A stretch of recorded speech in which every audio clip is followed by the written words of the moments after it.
Senior सहाफ़ी और तज़ियाकार नुसरत जावेद के मुताबिक सरेराह चलते लोगों से अचानक मुलाकात हो जाए तो इनकी अक्सरियत 8 फरवरी 2024 के रोज़ इंतखाब के इनेकाद के बारे में पुरएतमाद सुनाई नहीं देती। घर का सौदा सल्फ लेने की खातिर मुझे अपने घर के करीब वाक़ मार्केट की चंद दुकानों में जाना पड़ा तो दुकानदारों के अलावा वहां मौजूद ग्राहकों की माकूल तादाद भी मुझसे पूछती रही कि इलेक्शन होंगे या नहीं। पाकिस्तानी मईशत का चंद ताकतवर ममालिक और IMF जैसे इदारों पर कामिल इन्हिसार मुझे जबली तौर पर यह तय करने को माइल कर चुका है कि इंतखाब से फरार फिलहाल मुमकिन नहीं। वजूहात बताए बगैर मैं खुद से सवाल करने वालों को मुख्तसरन ये जवाब देता हूँ कि मुझे महसूस हो रहा है इंतखाब होंगे। फर्ज किया मौखर भी हुए तो इन्हें मार्च से आगे ले जाना मुमकिन नजर नहीं आ रहा। मेरी राय को मगर ज्यादातर लोग तंज छुपाती मुस्कुराहट से तस्लीम करते नजर नहीं आते। इंतखाब के इनेकाद के हवाले से लोगों के दिलों से चिमटे शकूक शुबात सरेराह हुई मुलाकातों की बदौलत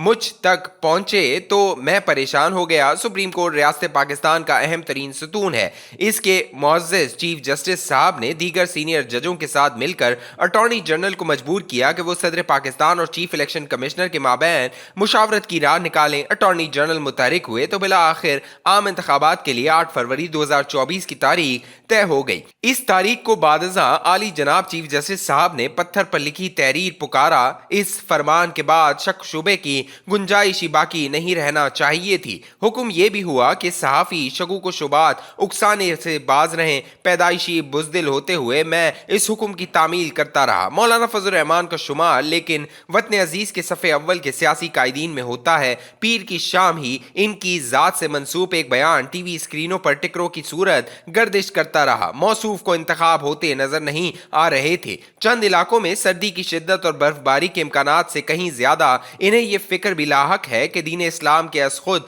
पासबान हुए चंद इंतहा पसंद दहशतगर्द कार्रवाइयों के जरिए रियासती मशीनरी को इंतखाब से मतलूब सिक्योरिटी फराम करने के नाकाबिल बनाने की कोशिश में मसरूफ है। पुरअमन इंतखाब का इनेकाद यकीनी बनाने के लिए रियासत को ऐसे अनासिर के खिलाफ फैसला कुन पेश कदमी लेना होगी। मौलाना फजल रहमान के ख्यालात को ये सोच कर नजरअंदाज किया जा सकता है कि इनकी जमात अपने गढ़ यानी खैबर पख्तूनख्वा में तहरीक इंसाफ की मकबूलियत का तोड़ ढूंढने में नाकाम रही है। इसी बाइस इंतखाब से फरार के जवाज तराश रही है। तहरीक इंसाफ इंतखाबी मैदान में मौलाना की जमात से यकीनन ज्यादा ताकतवर नजर आ रही है जाती तौर पर, लेकिन मैं ये भी सोचने को तरजीह दूंगा कि इंतखाबी मैदान के देरीना खिलाड़ी होते हुए मौलाना इस खेल में हार जीत के आदी हैं। फर्ज किया गैर जानिबदाराना अंदाज में हुए इंतखाब इन्हें वाकईतन शिकस्त से दो चार कर दें तो वो इसे कड़वा गूंट समझकर बर्दाश्त कर लेंगे। ये लिखने के बाद मगर ये हकीकत भी नजरअंदाज नहीं की जा सकती कि आलमी सतह पर जानी पहचानी एक इंतहा पसंद तंजीम ने चंद माह कबल हमारे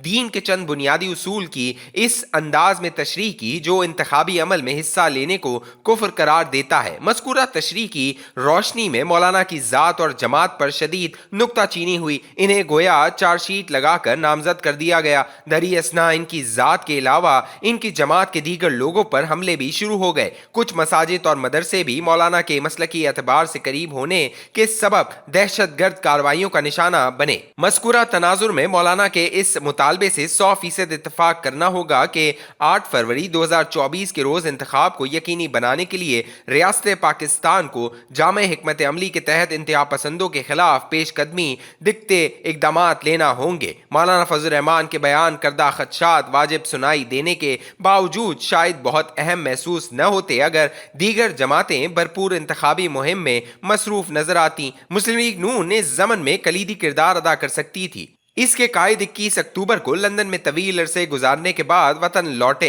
बैरून मुल्क से वापसी के बाद उन्होंने महज लाहौर में एक अवामी इज्तिमा से खिताब किया। नवंबर और दिसंबर के 2 महीने उन्होंने अपनी जमात के सरकर्दा लोगों से मशावरत के अलावा अपनी जमात के मुतवक्को उम्मीदवारों के चुनाव नजर कर दिए। वो रोजाना की बुनियाद पर इंतखाबी मुहिम के लिए शहर शहर जा रहे होते तो लोगों को यकीन आ जाता कि 8 फरवरी के रोज इंतखाब का इनेकाद तय हो चुका है। फिल वक्त मैदान में हमें रोजाना की बुनियाद पर फकत बिलावल भुट्टो जरदारी ही लोगों से बराह रास्त राब्ते की कोशिश में मसरूफ नजर आ रहे हैं। तहरीक इंसाफ के कायदीन की अक्सरियत अगर जेल में नहीं तो 9 मई 2023 के वाकयात की वजह से बनाए मुकदमात के खौफ से रूपोश हो चुकी है। इनकी रूपोशी ने तहरीक इंसाफ के देरीना मदाहीन को सोशल मीडिया के जरिए ऐसा बयानिया तश्कील देने को उकसाया जो अमली सियासत को दरकार लचक से कतन महरूम है। इसके जरिए फैलाया इनकलाबी पैगाम मगर लोगों की कमा हक्का तादाद को मुतासिर कर रहा है। ऐसे हालात में रिवायती मीडिया के लिए लिखने वाले मुझ जैसे मोहतात कालम निगार और पैमरा के लाइसेंस के तहत चलाए टीवी चैनलों के लिए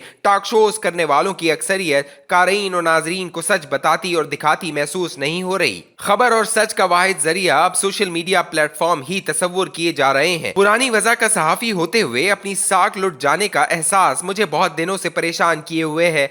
अक्सर ये सोचता हूँ कि अगर उम्र के आखिरी हिस्से में सच बयान करने के काबिल बिका या बुज़दिल सहाफ़ी ही साबित होना था तो सारी जिंदगी इस कारे बेसूद में क्यों सर्फ कर दी। मैं ताहम फ़कत एक फ़र्द हूँ। मेरी ज़ात को लाहक फ़िक्र इज्तिमाई तनाजुर में ज़रा बराबर हैसियत की हामिल नहीं। परेशान कुन हकीकत मगर ये है कि लोग सुप्रीम कोर्ट जैसे रियासती सतून की जानिब से पत्थर पर लिखी तहरीर ठहराई तारीख का भी एतबार नहीं कर रहे। इसके अलावा इंतखाब के हवाले से अहम तरीन इदारा इलेक्शन कमीशन है। इसके नामजद करदा रिटर्निंग अफसरों ने थूक के हिसाब से कागजात नामजदगी मुस्तरद कर दिए हैं। आखिरी फैसला अब अदलिया से चुने ट्रिब्यूनल करेंगे।